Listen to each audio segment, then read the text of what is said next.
नमस्ते शिक्षार्थियों। राष्ट्रीय मुक्त विद्यालय शिक्षा संस्था के ओर से आयोजित माध्यमिक स्तर के पाठ्यक्रम में संस्कृत साहित्य विषय की आज की कक्षा में आपका स्वागत है। मैं नंदिता आर्या, रिसर्च एसोसिएट, संस्कृत दर्शन एवं वैदिक अध्ययन विभाग, बनस्थली विद्यापीठ, आपको आज की इस कक्षा में अलंकार के विषय में पढ़ाऊंगी। अलंकार के विषय में बात करने से पहले हम एक बात करते हैं कि हम अलंकारों के बारे में बात कर क्यों रहे हैं। तो अगर आप स्मरण करें तो पिछली कक्षाओं में हमने बात करी है काव्य से संबंधित उन तत्वों की जो काव्य में उत्कर्ष का आधान करते हैं। काव्य में उत्कर्ष का आधान करने का हम अर्थ ये नहीं लेंगे कि काव्य में पहले से अपना कोई उत्कर्ष नहीं है। काव्य का अपना जो स्वरूप है उसको और भी ज़्यादा सुसंस्कृत करने के लिए, सुशोभित करने के लिए विभिन्न तत्वों का प्रयोग होता है। अलंकार भी इसी श्रृंखला में एक तत्व है। अलंकार, इस शब्द पे जब आप ध्यान दें तो आप देखते हैं अलम करोति इति अलंकारः, अर्थात जो अलंकृत करता है, जो सुशोभित करता है, वह अलंकार है। हम शरीर पर विभिन्न प्रकार के अलंकार धारण करते हैं जो हमारे सौंदर्य को और भी बढ़ाते हैं। इसी प्रकार से शब्दार्थ रूपी अपना जो काव्य है, कवि उसमें विभिन्न प्रकार के अलंकारों का प्रयोग करता है, उसे और भी ज़्यादा सुशोभित, सुसंस्कृत और अलंकृत करने के लिए। अलंकारों के विषय में जब हम समझने की कोशिश करते हैं काव्यशास्त्र में आकर के, काव्यशास्त्र के अंतर्गत, तो अलंकारों को परिभाषित किया गया है विभिन्न आचार्यों के द्वारा। अलंकार को परिभाषित करते हुए क्या कहा जाता है, तो कहते हैं शब्दार्थयोर अस्थिरा ये धर्मा शोभातिशायिनः रसादिन उपकरवन्ते अलंकारास्ते अंगादिवत। अर्थात शब्दार्थ रूपी काव्य के शरीर में शोभा को बढ़ाने वाला, उसे और भी सुशोभित करने का जो साधन है, काव्य के अंतर्गत अलंकार कहा जाता है। अलंकार में शब्द के माध्यम से और अर्थ के माध्यम से जो रस है उसका और भी उत्कर्ष होता है। इसीलिए कहते हैं रसादिन उपकुर्वन्ते अलंकारास्ते अंगादिवत। अंग के समान यह जो अलंकार है वो क्या करते हैं, काव्य के आत्म तत्व रस के उपकारक हुआ करते हैं। शब्दार्थ रूपी काव्य को सुशोभित करते हैं, जिसके माध्यम से आत्मा भी क्या है, उपकारक, आत्मा के भी उपकारक होते हैं, आत्मा को भी सुशोभित करते हैं।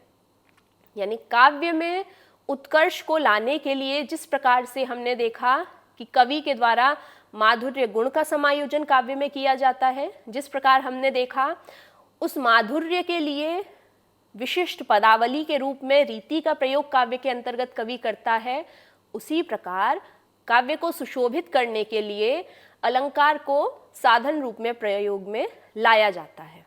यहाँ हम एक बात पर ध्यान दें, कहा गया है शब्दार्थ के धर्म, शब्द और अर्थ के धर्म अलंकार हैं। क्योंकि शब्द और अर्थ के धर्म अलंकार हैं, इसीलिए हम देखते हैं अलंकार का जो वर्गीकरण है वो शब्दालंकार और अर्थालंकारों के रूप में होता है।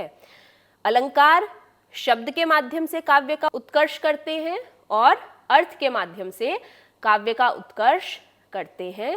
इस रूप में शब्दालंकार और अर्थालंकार अलंकारों के दो भेद हो जाया करते हैं। आज की कक्षा में हम शब्दालंकारों को पढ़ेंगे। तो हम देखते हैं मुख्य शब्दालंकार कौन कौन से हैं। तो मुख्य शब्दालंकार आप देखें, अनुप्रास है, यमक है, वक्रोक्ति है। इसके अतिरिक्त भी शब्दालंकार है, यथा श्लेष अलंकार। इन सभी अलंकारों में शब्द प्रयोग के माध्यम से काव्य को अलंकृत किया जाता है, सुशोभित किया जाता है। सबसे पहले हम अनुप्रास अलंकार को देखते हैं। अनुप्रास अलंकार का लक्षण दिया गया है, अनुप्रासः शब्द साम्यम वैषम्यपि स्वरस्य यत्। अर्थात अनुप्रास अलंकार में शब्दों की समानता है, चाहे वहाँ पर स्वरों की विषमता हो। अनुप्रास में शब्द साम्य होता है। जो व्यंजन वर्ण है, यहाँ पर शब्द से तात्पर्य उन व्यंजन वर्णों से है, क्योंकि शब्द में स्वर और व्यंजन दोनों ही समाहित होंगे, लेकिन यहाँ पर स्पष्ट रूप से बताया गया है कि यहाँ पर स्वरों की विषमता हो सकती है, इसलिए शब्द से यहाँ पे तात्पर्य होगा व्यंजन वर्णों से। तो इस प्रकार अनुप्रास का स्वरूप हो गया जहाँ व्यंजन वर्णों का बार बार आवृत्ति होती है। व्यंजन वर्णों की पुनरावृत्ति अनुप्रास का लक्षण है। सरल भाषा में स्वरों की विषमता रहने पर भी शब्द के साम्य को अनुप्रास अलंकार कहते हैं। उदाहरण है इसका, आदाय बकुल गंधानंधी कुर्वन् पदे पदे भ्रमरान, अयमेति मंदम मंदम कावेरिवारि पावनः पवनः। पद्य में अनुप्रास की स्थिति को कैसे समझेंगे हम लोग? तो देखिए, कह रहे हैं यहाँ पर आदाय बकुल गंधानंधी कुर्वन् पदे पदे भ्रमरान। गंधानंधी कुर्वन्, इस जगह आप ध्यान दें, न ध इन व्यंजन वर्णों की पुनरावृत्ति है और इनके साथ स्वरों का प्रयोग भी है बच्चों। लेकिन उन स्वरों को जब आप देखें तो आप क्या पाएंगे कि स्वरों के साथ में विषमता की स्थिति है। जब हमने अनुप्रास का लक्षण देखा था तो हमने यही देखा था, अनुप्रासः शब्द साम्यम वैषम्यपि स्वरस्य यत्, अर्थात व्यंजन वर्णों की समानता, व्यंजन वर्णों की पुनरावृत्ति, स्वर की विषमता हो सकती है। स्वर की विषमता क्यों हो सकती है?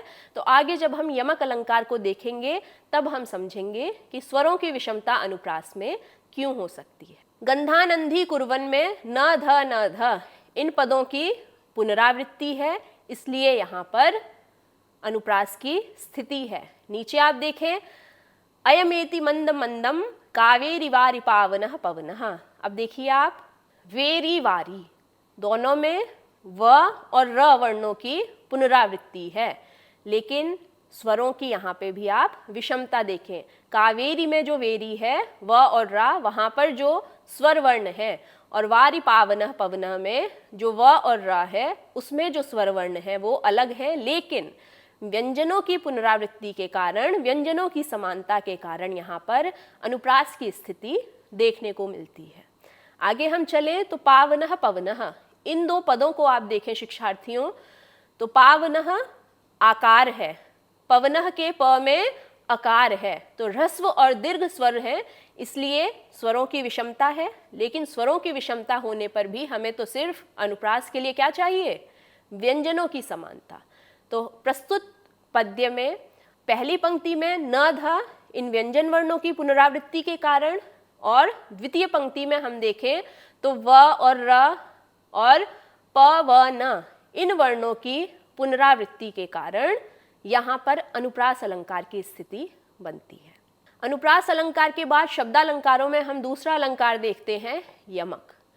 यमक का लक्षण है, सत्यर्थे पृथगर्थायाः स्वर व्यंजन सहतेः क्रमेण तेनैवावृत्तिर यमकम विनिगद्यते।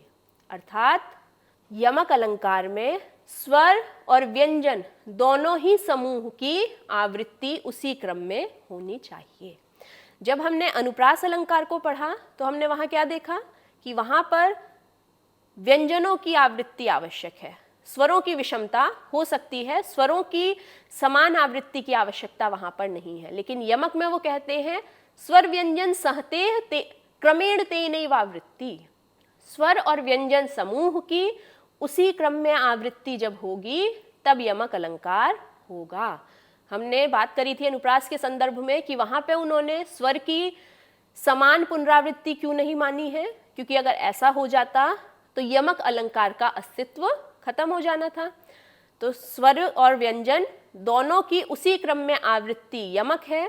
अब स्वर और व्यंजन की उसी क्रम में जब आवृत्ति होगी तो यहाँ एक बात हमें ध्यान देनी है, और वो बात क्या है? लक्षण दिया गया है सत्यर्थे पृथगर्थायाः। सत्यर्थे, विच्छेद करें इस पद का तो आएगा सती अर्थे। अर्थे सती, अर्थ होने पर पृथगर्थायाः भिन्न भिन्न अर्थ होगा।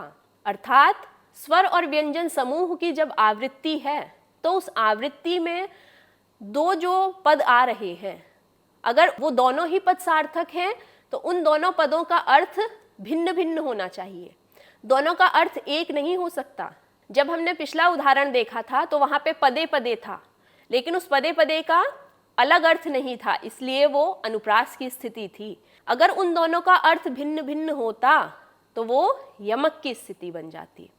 तो इसीलिए कह रहे हैं अर्थे सति पृथग अर्थायाः, अगर अर्थ है तो भिन्न भिन्न अर्थ होना चाहिए स्वर व्यंजन समूह की आवृत्ति में। तो इस प्रकार से एक बार सरल भाषा में हम यमक का अर्थ देखें तो है स्वर व्यंजन समूह की उसी क्रम में आवृत्ति यमक कहलाती है। उदाहरण देखते हैं यमक अलंकार का। तो कहते हैं नव पलाश पलाश वनम पुरः स्फुट पराग परागत पंकजम मृदुलतांत लतांतम अलोकयत स सुरभिम सुरभिम सुमनो भरही। अब हमने जब यमक देखा तो हमने देखा स्वर व्यंजन समूह की उसी क्रम में आवृत्ति यमक के लिए आवश्यक है। प्रस्तुत उदाहरण में आप जहाँ से पद्य प्रारंभ हो रहा है देखें, नव पलाश पलाश वनम, पलाश पलाश की आवृत्ति है और यहाँ जो दो पलाश हैं दोनों ही सार्थक हैं और अर्थ भिन्न भिन्न है। अर्थ भिन्न भिन्न कैसे है? नव पलाश का अर्थ है नए पलाश के पुष्प और पलाश वनम का अर्थ वन के संदर्भ में आ रहा है, इसलिए दोनों के अर्थ भिन्न भिन्न हो गए। क्योंकि यमक के लिए आवश्यक स्थिति है अगर दोनों पद सार्थक हैं तो भिन्नार्थक होने चाहिए। तो इसलिए यहाँ जो पलाश पलाश है ये दोनों ही सार्थक आवृत्ति है। आगे हम देखते हैं स्फुट पराग परागत पंकजम। अब इस स्फुट पराग और परागत पंकजम में क्या स्थिति बन रही है?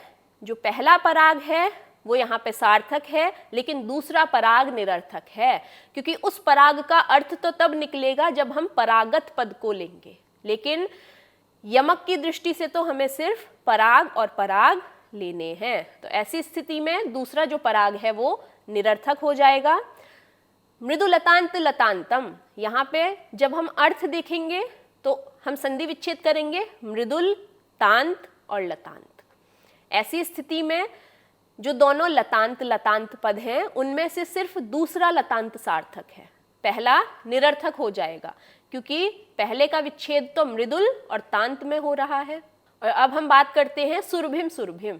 तो यहाँ सुरभिम सुरभिम जो है इन दोनों के ही भिन्न अर्थ हैं। एक सुरभि का अर्थ है सुगंधी और दूसरी सुरभि का अर्थ है वसंत ऋतु।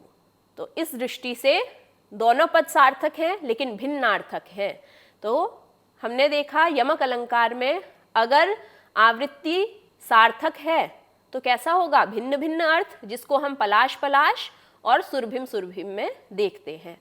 लेकिन यदि आवृत्ति में दोनों के भिन्न अर्थ नहीं है लेकिन एक पद निरर्थक है तो उस स्थिति में भी यमक की स्थिति होगी, क्योंकि पलाश पलाश में हमने देखा है कि अर्थ भिन्न भिन्न है, इसलिए यमक की स्थिति है। पराग परागत में क्योंकि दोनों का अर्थ नहीं है, सिर्फ एक का अर्थ है, तो इस स्थिति में अर्थ भिन्न की आवश्यकता नहीं है। सुरभिम सुरभिम में अर्थ भेद है, लतांत लतांत में एक सार्थक और एक निरर्थक है। इस प्रकार से प्रस्तुत जो पद्य है वहाँ पर यमक अलंकार की स्थिति संभवतः आप लोगों को स्पष्ट हो गई होगी। तो आज की इस कक्षा में शब्दालंकारों के संदर्भ में हमने 2 अलंकार देखे। कल की कक्षा में हम अर्थालंकारों को देखेंगे। धन्यवाद।